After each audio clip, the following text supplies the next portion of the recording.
take a deep breath in.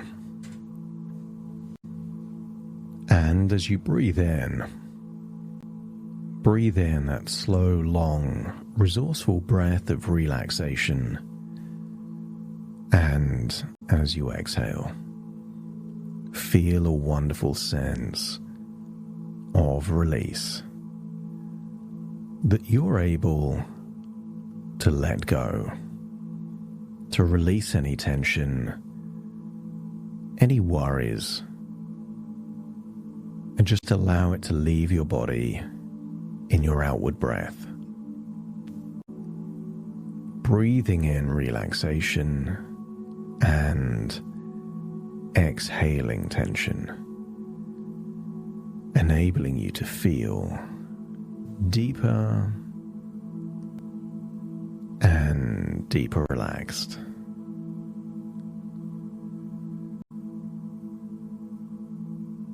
I want you to use the power of your imagination to imagine a snow globe. One of those little ornaments. The kind of snow globe that when you shake, it looks like snow is falling. And I want you to imagine that in that snow globe are things that are familiar from a particular time in your life. Maybe a mountain shape that you recognize. Maybe a resort or a ski shop or something else. Imagine it all in the snow globe, and just imagine shaking that snow globe.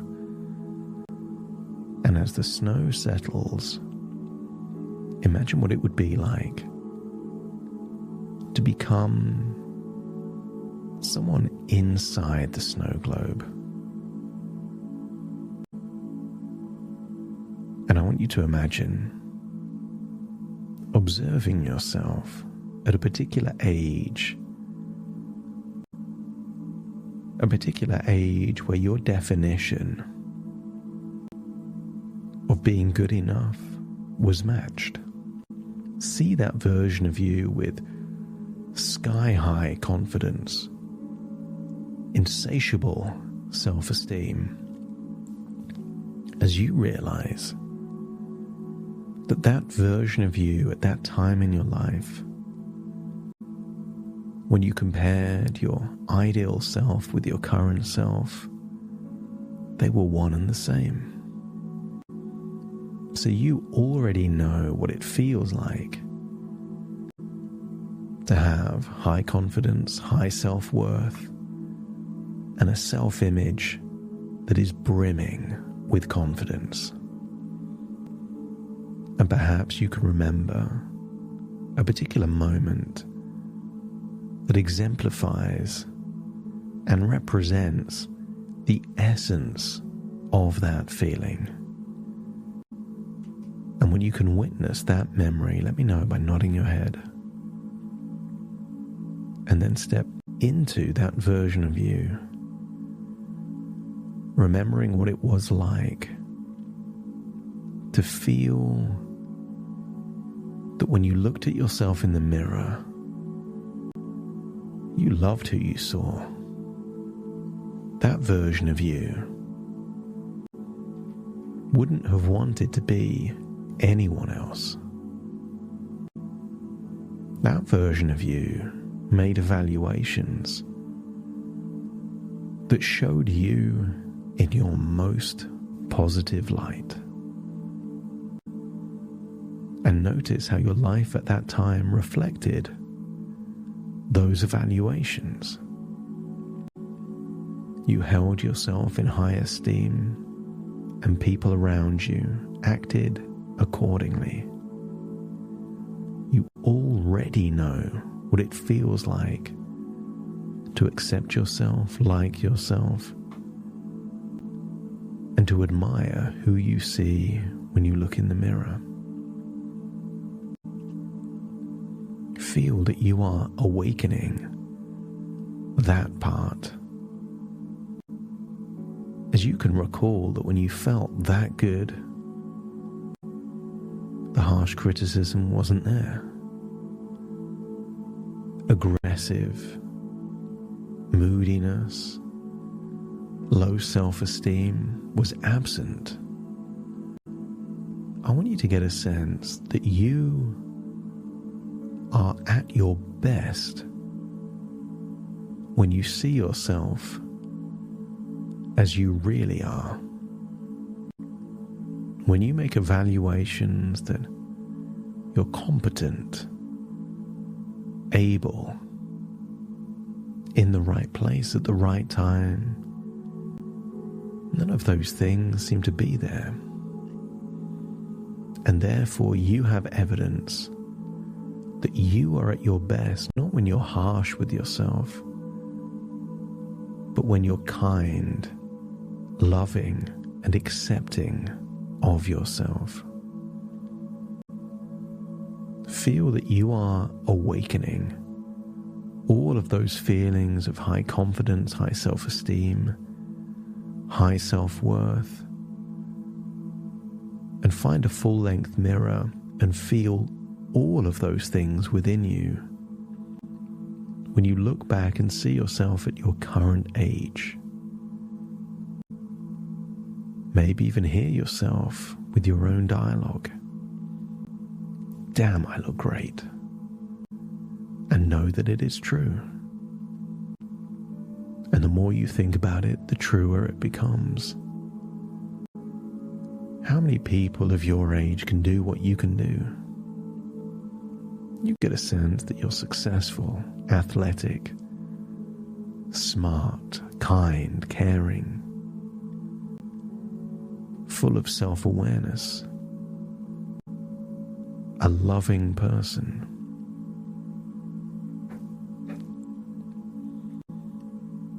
I want you to get a sense that this mirror is not just a mirror, but a portal into the past.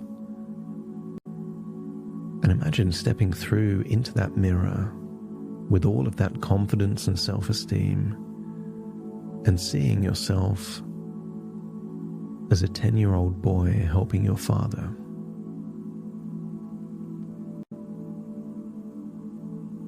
I want you to see a boy that just wanted to help, wanted to do the right thing.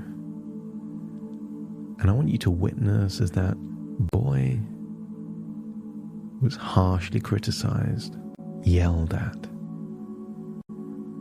Not maliciously, but it just came from someone that had never resolved their own issues. And I want you to see that boy wounded, emotionally wounded, hurt. And then just imagine the father goes away and you become a father to that boy. Give that boy a hug. Tell them that you did nothing wrong. Tell them that they are good, they are worthy, they are kind. And I want you to imagine continuing to work perhaps on that thing, but doing it in an encouraging, supportive, loving way. That if a mistake gets made, it's understood, accepted, acknowledged. A mistake gets made, hey, it happens, no big deal. Let's try again. Give yourself the encouragement, acceptance, and support and love that you wanted back then, because you deserve it. And see how that boy changes from that same situation. The same mistakes were made, but it was handled differently. Love, empathy, encouragement, not belittling, criticizing, and attacking. See how the encouragement can lead to even higher standards. Give that younger version of you words of encouragement. Tell them they are destined for great things, and know that that is true. And then visit a different memory, perhaps your teenage years. Observe at how your father perhaps thought you weren't meeting high enough standards. Maybe there was mocking. Maybe there was criticism, trying to dent your ego, your pride. Came from a good place. He wanted you to be your very best, but notice how you took it. Notice how that teenage version of you wanted to be aggressive, to punch, to lash out. Your father was training that dog inside you to be aggressive rather than well-trained and loyal. As you see your father leave that memory, step in, your current age but brimming with self-worth, self-confidence, self-esteem. Coach that younger version of you. Show them how to be better. Tell them they've got a gift for it, a knack for it. They're capable of doing better than they've ever done before. And notice how that unleashes more motivation, more hunger. You always wanted to make your father proud. And he wanted to be proud. He just used the wrong vehicle. So imagine doing things the way you wanted it. Encouragement, support, belief. Tell that younger version of you how good looking you are, how kind you are, how strong you are, how athletic you are. Tell that younger version of you all the things you wanted to believe and deep down secretly knew were true.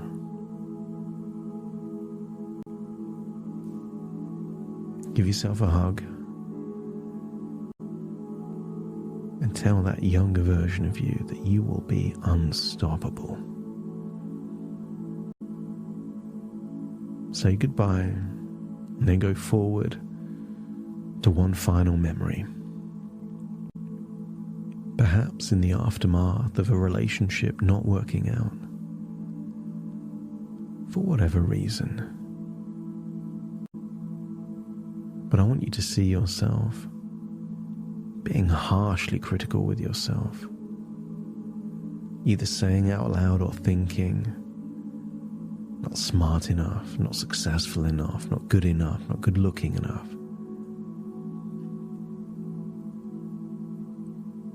But when you see that version of you really emotionally beating yourself, sneak up and surprise them. The kind of surprise that makes people jump out of their skin. Shock them. And then say, I know what you're doing. And none of it's true. I want you to tell that young adult version of you exactly what you were thinking. And then break it down. Why none of it is true. And perhaps in many cases, the exact opposite is true. Hear the words leaving your mouth. Tell that younger version of you that you are desirable.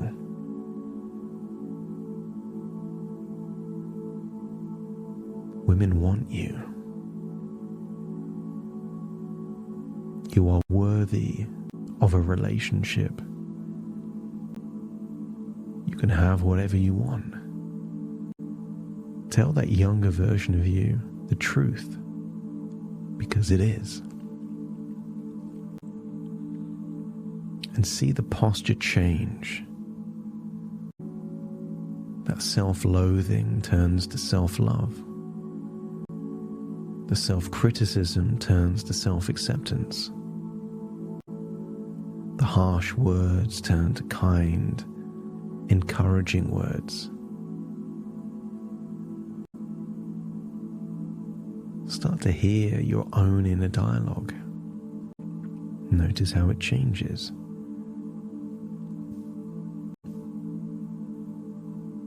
Some of those harsh words maybe even have profanities, and just notice how they dissolve. No big deal, who cares? I'll find someone better.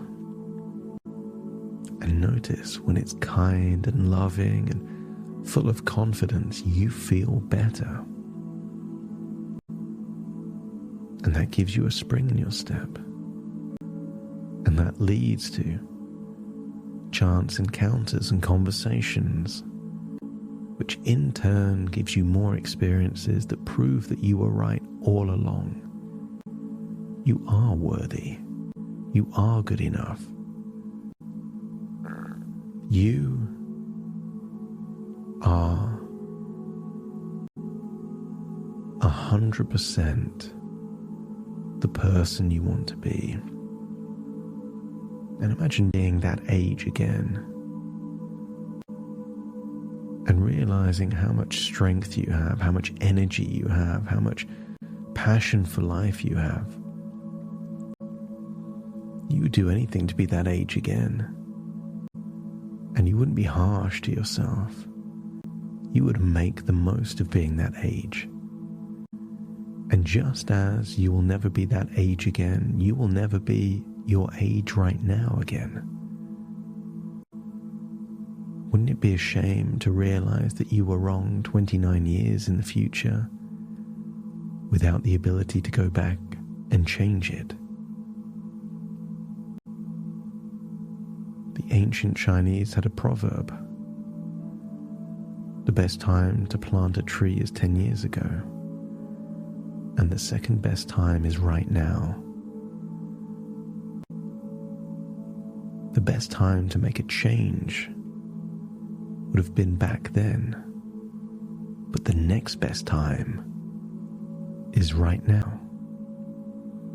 And if your unconscious is willing to make that change, to like yourself, accept yourself, to be kind to yourself, let me know by nodding your head. So as you step backwards through that mirror, back in that snow globe world, feel that all of those changes from the past have rippled all the way to the present. And as you look at yourself in that full-length mirror, you see someone awesome, worthy of everything you deserve and more, knowing it's true. In fact, you can't look at yourself without liking what you see, because there's too many good qualities to connect to it. And this is the version that you will bring back to the here and now. And over the next few days and weeks, don't be surprised when you catch a glimpse of yourself in a reflection, in a mirror or a glass window. Increasingly you will like, admire, respect, and love who you see reflecting back. And that will give you even more confidence that will lead to even more good things happening. It's time to leave the snow globe world, so take a deep breath in through your nose and out through your nose. Just wiggle your fingers and wiggle your toes. Start to calibrate with the here and now as I now count from 1 to 10 to awaken you. And you will awaken feeling that the best way of giving a gift to yourself is not with criticism, it's with kindness. Starting to count. 1, 2, 3, waking up. 4, 5, 6, more alert. 7, 8, open your eyes, open your eyes. 9, 10, wide awake, wide awake, wide awake.